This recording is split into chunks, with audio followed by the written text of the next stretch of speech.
अगर कोई ये कहे कि ओह, दुनिया में जो भी युद्ध चल रहे हैं या जो चरम गरीबी और बीमारियां हैं, उन सब का सीधा कनेक्शन हमारे रोजमर्रा के उन कड़वे शब्दों से है जो हम गुस्से में बोल देते हैं, तो शायद ये किसी मजाक जैसा लगे। हाँ बिल्कुल।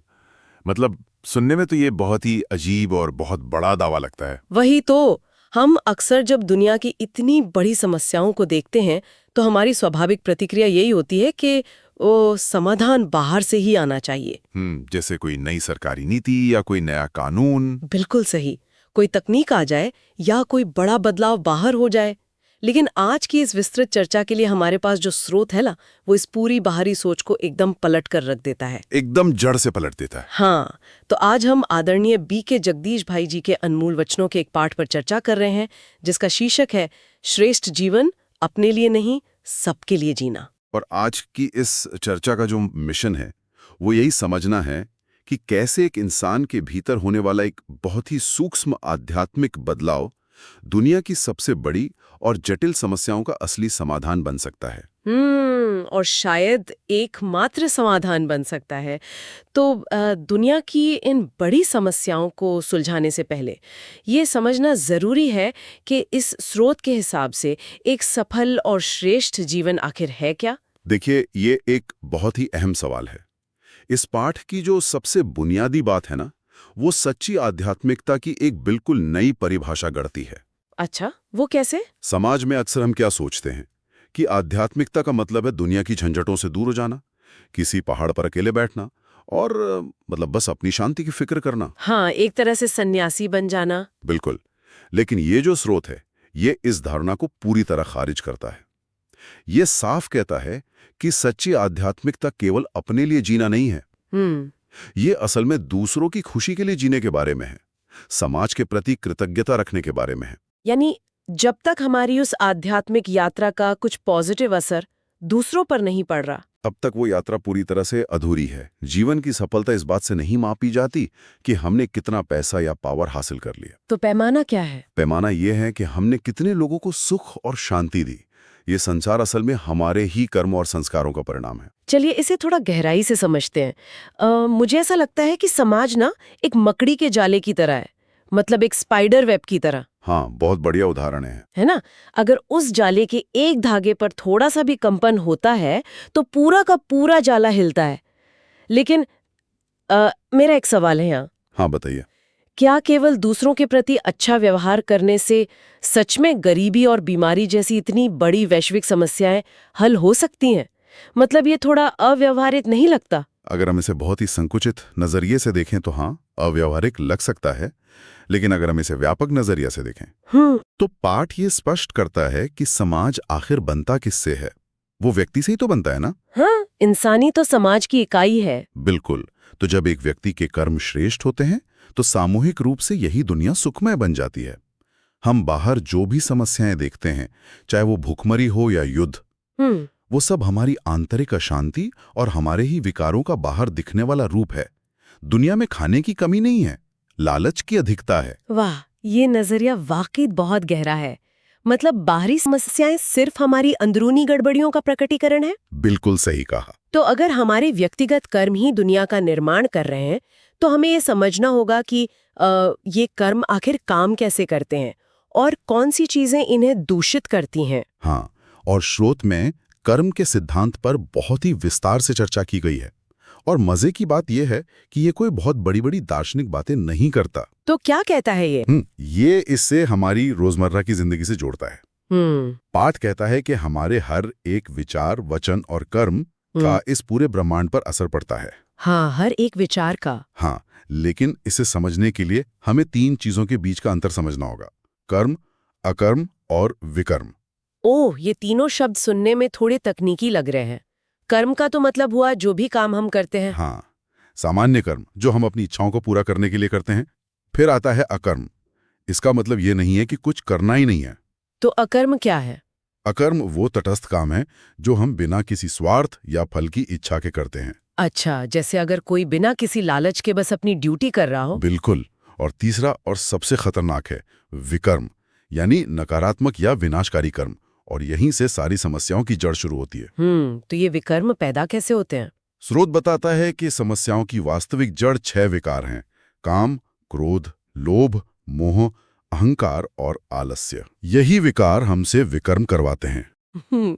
यहाँ बात सच में बहुत दिलचस्प हो जाती है, क्योंकि मैंने स्रोत में पढ़ा था कि ये इन बड़े विकारों को सीधे हमारी बातचीत से जोड़ता है, विशेष रूप से कटु वचनों से। हाँ, कड़वे शब्द। मुझे ये बहुत ही अनोखा लगा कि कैसे एक कड़वी बात किसी को गहरा घाव दे सकती है।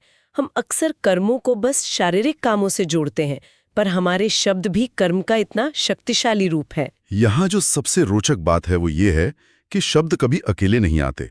जब भी कोई कड़वा शब्द मुंह से निकलता है तो उसके पीछे हमेशा कोई ना कोई विकार होता है। अक्सर वो अहंकार या क्रोध होता है। हाँ, कोई भी शांत मन से तो किसी को ताना नहीं मारेगा ना। बिल्कुल नहीं।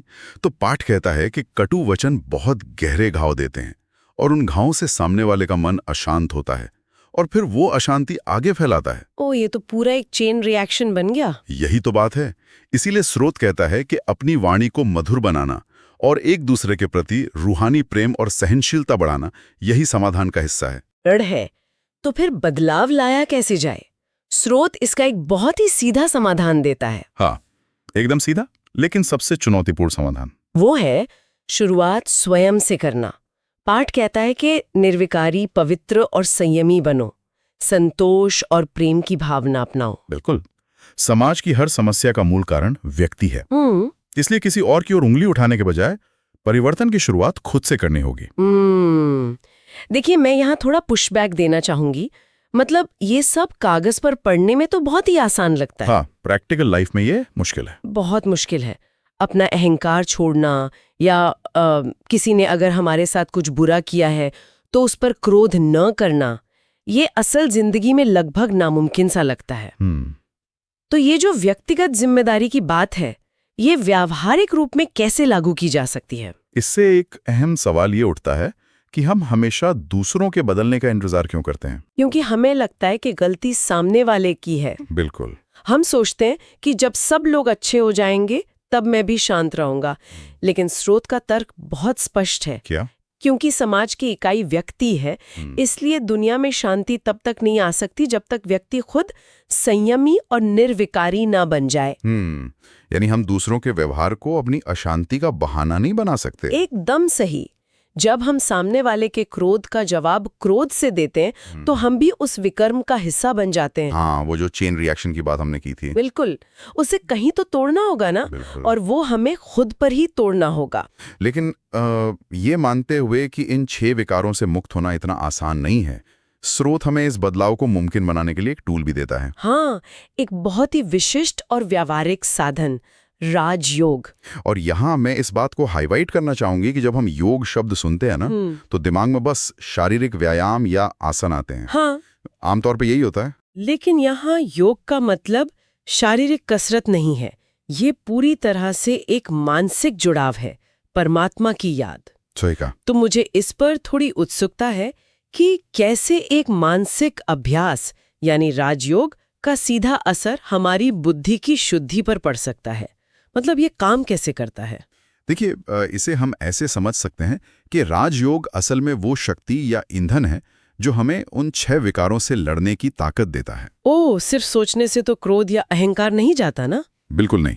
जब हम परमात्मा को याद करते हैं, जो खुद पूरी तरह से शुद्ध और शांति का सागर है, तो उस जुड़ाव से हमारी बुद्धि शुद्ध होने लगती है, मन शांत होता है और भीतर पवित्रता आती है। मतलब ये एक तरह का मेंटल सिंक है? हाँ, एकदम सही। इसीलिए पाठ में बाबा का जो संदेश है वो बहुत ही सरल है: पवित्र बनो, योगी बनो। पवित्र बनो, योगी बनो। मतलब पवित्रता हमारा लक्ष्य है और योगी बनना यानी उस मानसिक जुड़ाव में रहना उस लक्ष्य तक पहुंचने का रास्ता है। बिल्कुल। और वही पवित्रता वो असली परिवर्तन लाती है जिसके बारे में ये पूरा स्रोत बात कर रहा है। वाकई आज की ये चर्चा बहुत ही गहरी रही। अगर हम इस पूरी बात का सार निकालें तो सच्ची आध्यात्मिकता सिर्फ अपने लिए नहीं, दूसरों के लिए जीने में है। और दुनिया की जो भी समस्याएं हैं वो कहीं बाहर से नहीं आई, वो हमारे ही कर्मों और विकारों का परिणाम है। बिल्कुल। और स्वयं को बदलकर, अपने शब्दों को मधुर बनाकर और राजयोग के जरिए पवित्र बनकर ही हम इस दुनिया को सुखमय बना सकते हैं। सही कहा। और मुझे लगता है कि ये ज्ञान आज के समय में बहुत मायने रखता है। हाँ, क्योंकि हमें याद दिलाता है कि हम शक्तिहीन नहीं हैं। हमें अक्सर लगता है कि हम अकेले क्या कर लेंगे। लेकिन हमारी अपनी आंतरिक शांति और हमारे बोले गए शब्द सीधे तौर पर दुनिया के ताने वाने को प्रभावित कर रहे हैं। बिल्कुल। तो आज की इस चर्चा का अंत करते हुए मैं सुनने वालों के लिए एक नया और गहरा विचार छोड़ना चाहूंगी। जरूर।